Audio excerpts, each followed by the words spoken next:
Tegan Pfeiffer of Ankeny was driving along Highway 34 in Lucas County this past 4th of July. He was on his way to his girlfriend's family's house for the holiday, but his plans quickly changed after he was pulled over by Lucas County Sheriff's Deputy Cole Wood. A police report shows Pfeiffer was going 70 miles an hour in a 55-mile-an-hour zone. This was my first time ever getting pulled over. Nervous, Pfeiffer says he followed all of Deputy Wood's instructions. Eventually, the deputy said he'd let him off with a warning. But Deputy Wood had one final question. After I agreed to the questions, he asked me, uh, like, with it being the 4th of July, if I had any drugs, alcohol, or explosives in my car. A search of his car found nothing. The deputy then asked Pfeiffer to consent to a field sobriety test.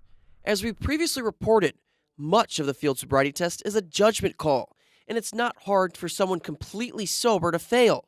So when Pfeiffer thought he'd pass, Deputy Wood said otherwise.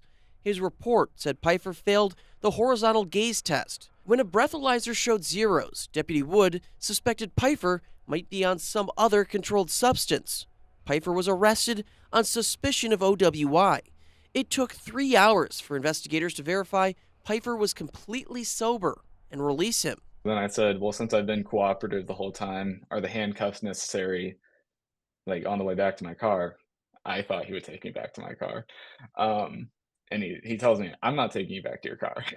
After arresting him, the Lucas County Sheriff's Office left him stranded an hour from home.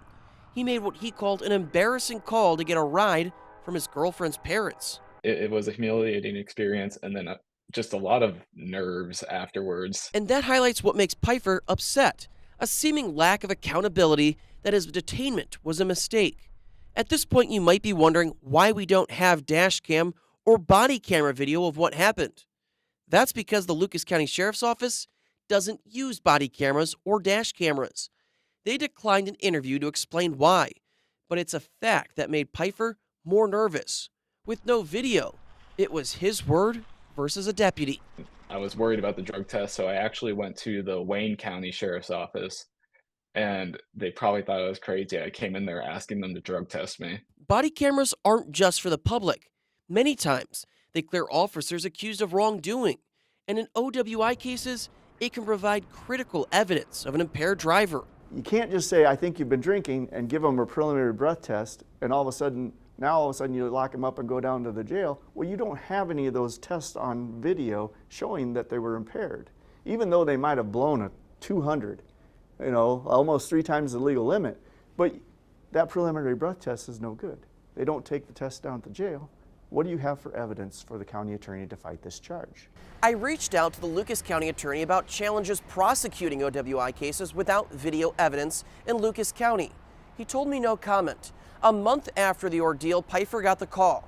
His urine test showed he was completely sober. All the results came back clean, so no further action is needed. Appreciate your patience. But Pfeiffer says that can't undo the embarrassment and stress he faced, with no video to reassure him. It's very humiliating. I mean, being there on the side of the road and then having my girlfriend's parents having to come to pick me up from jail 30 minutes away when I was completely sober.